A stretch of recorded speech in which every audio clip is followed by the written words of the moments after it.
Hello YouTube. Tonight, I just wanted to take a few minutes before I turned in and read one of my favorite Norse myths. So I have a book here. It's a very good book. It is pictured in the thumbnail for this video. And it is called, pretty simply, The Norse Myths. Just do a quick reading of one of my favorite Norse myths, which I believe is on page 33.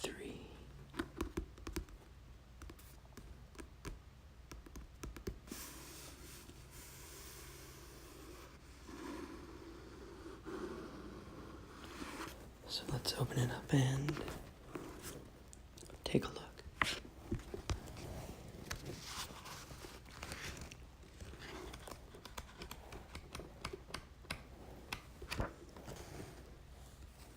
Maybe I'm a little strange. Maybe I'm different from others.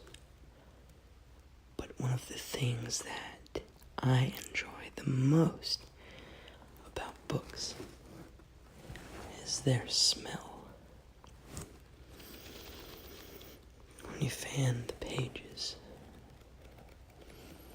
there are many different kinds of smells you get from a mixture of the type of paper that is used for the pages and the ink in which the book is written. And I really enjoy the smell. It's a little strange, I understand, but there's almost something nostalgic about the smell. And I do, fortunately, have a lot of books. I've got books of all kinds, all sizes, all shapes. Every kind of genre.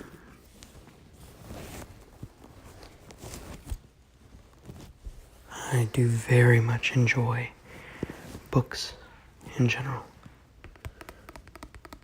And so, I collect them. And I'm sure that at some point, I will show you some of my collection of books. Let's see. I believe page 33.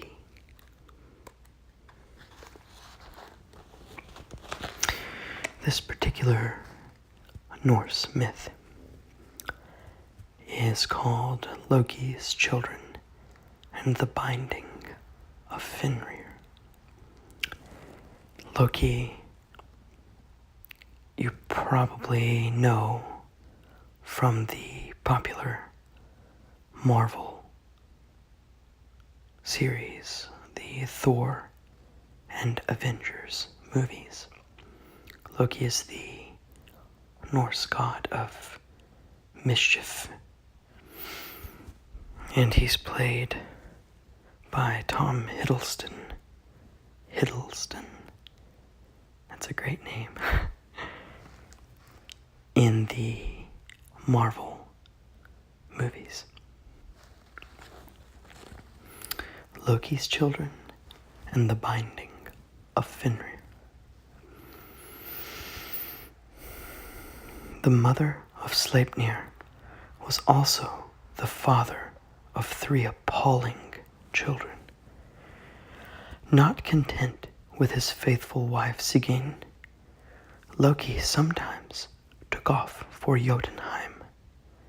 The long-legged god hurried east and spent days and nights on end with the giantess Angerboda. Loki and Angerboda had 3 monstrous offspring. The eldest was the wolf, Fenrir. The second was Jormungand, greatest of serpents. And the third was a daughter called Hel.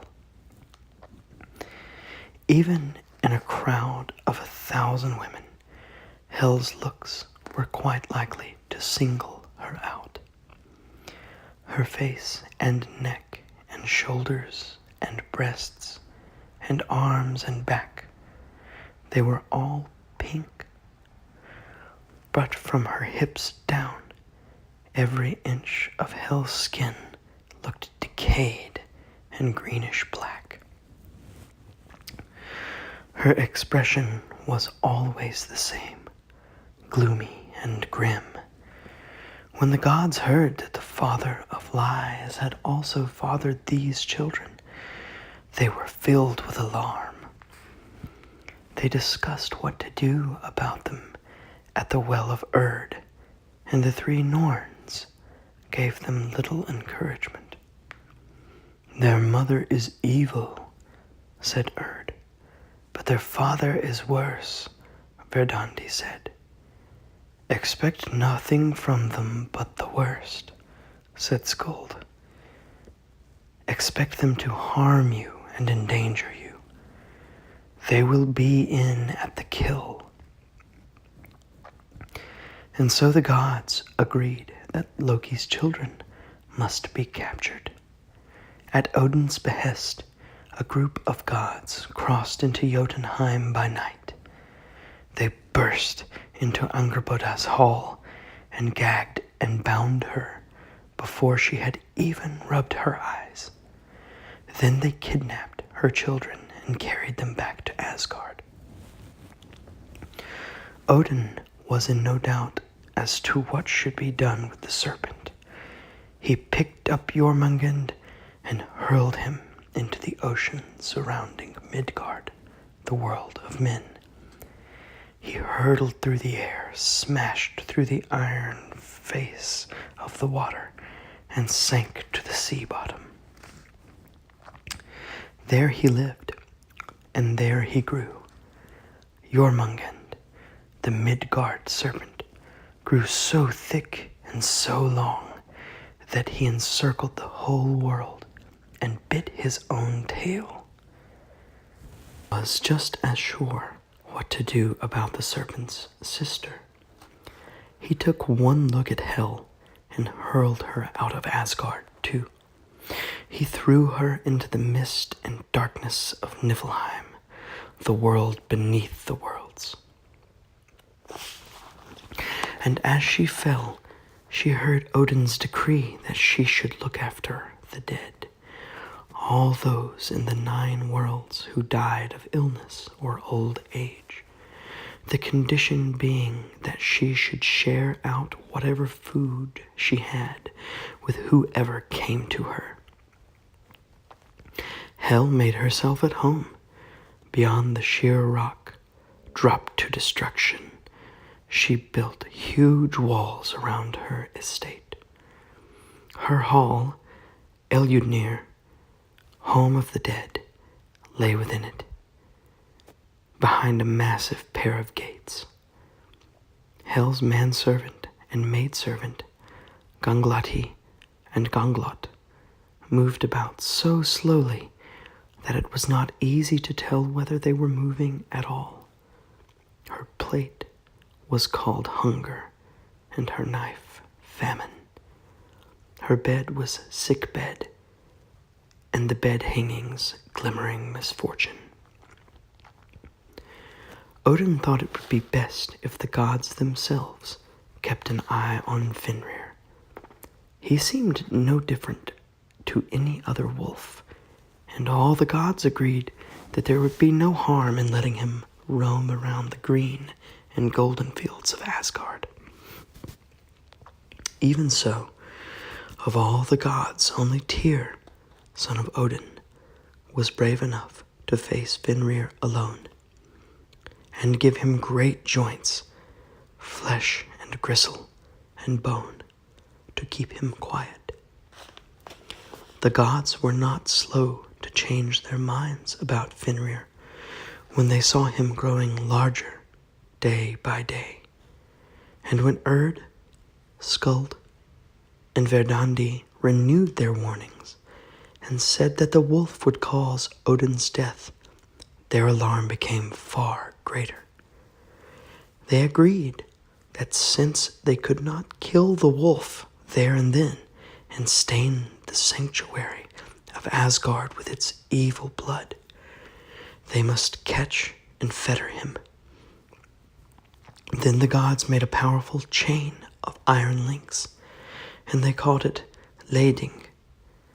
Several of them went up to Fenrir, showed him the chain, and asked, "Are you as strong as this?" The wolf inspected lading. "It's certainly strong, but I'm certainly stronger," was all he had to say as he let the gods wind the chain around his neck and body and legs until there was only a small length left for them to hold on to. "Finished?" snarled the wolf. He planted his massive paws well apart, filled his lungs with air, and flexed every muscle in his body. Lading's links at once sprang apart, and the gods sprang back alarmed. The gods lost no time in making another chain. This was called Dromi, and it was twice as strong as lading. The links were larger than those of the largest anchor chain. No men could have even moved them. "If you can break this chain," the gods told Fenrir, "you will be known for your strength throughout the 9 worlds." Fenrir looked at Dromi. He thought it looked immensely strong, but then he thought that he too had grown even stronger since he had snapped lading. "No one wins fame without taking a risk," was all he had to say as the gods wound the vast chain around his neck and body and legs. "Finished?" snarled the wolf. He shook so that there was a terrible clinking and clanking and grating. He rolled over and arched his back and banged the chain against the ground. He tightened his muscles until they were as hard as the iron links of Dromi. He stood up again and dug his paws into the earth and strained and strained, and all at once Dromi snapped. It shattered into hundreds of separate links. The shrapnel flew in every direction. After this, the gods were frightened. They thought they might fail to fetter Fenrir. "But if anyone can make a fetter that will not break," Odin said, "the dwarves can." And so he sent off bright Skirnir, Freyr's messenger, to the world of the dark elves, Svartalfheim.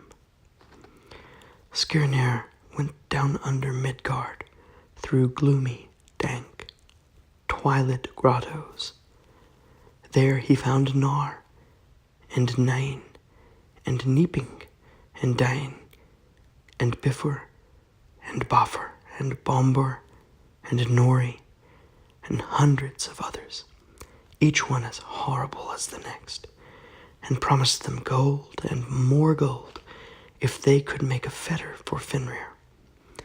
In the gloom, the dwarfs' eyes gleamed like glowworms. They whispered and schemed and set to work. They made a fetter as smooth and supple as a silk ribbon, and they called it Gleipnir. When he returned to Asgard, Skirnir was thanked by all the gods for going on this mission. But what is it made of? Asked Odin, fingering the fetter.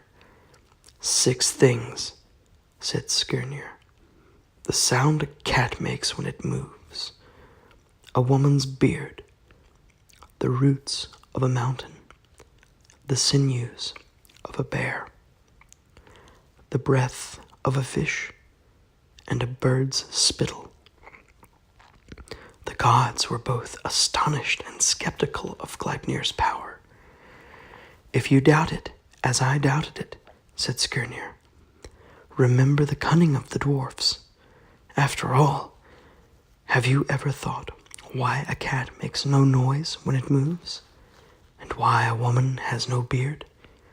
You can never prove that a mountain has no roots, but many things that seem not to exist are simply in the dwarf's safekeeping. Then a large group of gods approached Fenrir for the 3rd time. They invited him to go out with them to the island of Lyngvi, in the middle of Lake Amsvartnir. There the gods produced the silken ribbon Gleipnir. They showed it to Fenrir and challenged him to test his strength against it. It's a little stronger than it seems, said one. It's as well woven as the words of a good poem, said another. But you, Fenrir, you'll be able to break it. The wolf looked at Gleipnir. This ribbon is so slender, he said, that I'd win no fame for snapping it. He eyed Gleipnir again. If, on the other hand, cunning and magic have gone into its making, then slender as it looks, you can keep it for yourselves. I'm not having it wound round my legs. Before this, said one god, you've prized apart massive iron fetters. You'll have no bother with this band. And if by any chance you're unable to break it, said another, we'll set you free again. You can trust us. Fenrir showed his teeth, and the gods did not like the look of them. If you're able to fetter me, he snarled, it will be a long time before I can hope for any help from you. Fenrir prowled right around the group of gods.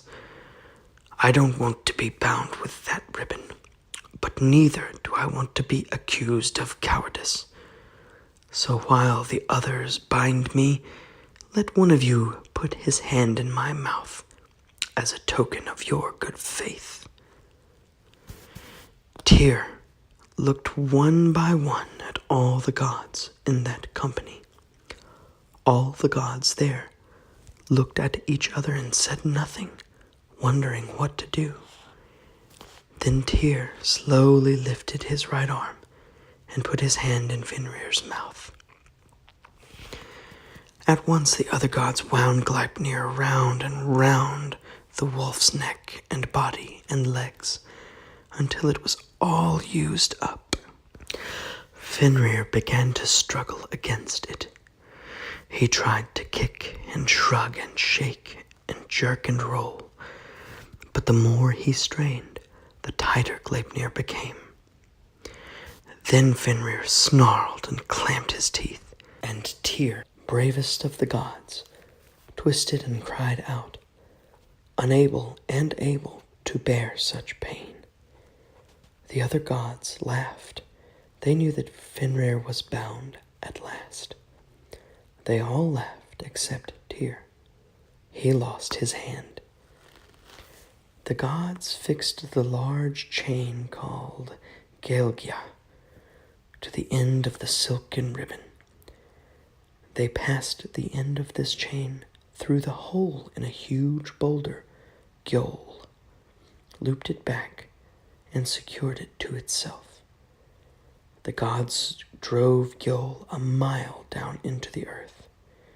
Then they found the vast rock Thviti and dropped that on top of Gjöll to fasten it. Fenrir shook and wrestled. He grated his teeth and gulped and opened his blood-stained jaws immensely wide. Then one of the gods drew his sword. He drove the point hard into the roof of Fenrir's mouth and rammed the hilt against his lower jaw. The wolf was gagged. Fenrir was gagged, and Fenrir was bound. His howls were terrible, and slaver streamed from his jaws. It ran from the middle of the island into the lake of Amsvarnir, and was called Van, the river of expectation. And just as the Midgard serpent waits at the bottom of the ocean, coiled round the world, just as hell waits in Niflheim, surrounded by corpses and swirling death mist, so, gagged and bound on Lyngvi, Fenrir lies and waits for Ragnarok.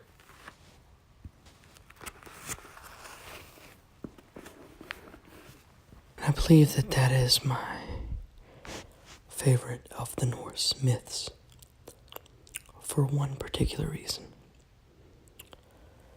All of these children of Loki were bound because Loki is the quote-unquote evil god of subterfuge and mischief. And it's interesting and ironic because throughout the Norse myths, and indeed, I suppose that by extension, throughout the culture of the Norse and Scandinavian peoples at the time, subterfuge was frowned upon. Thus it was Loki's sort of purview.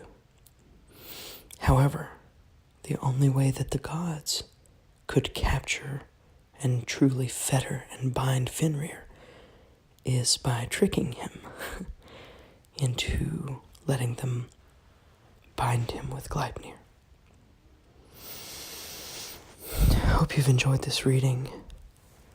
Please feel free to subscribe to my channel.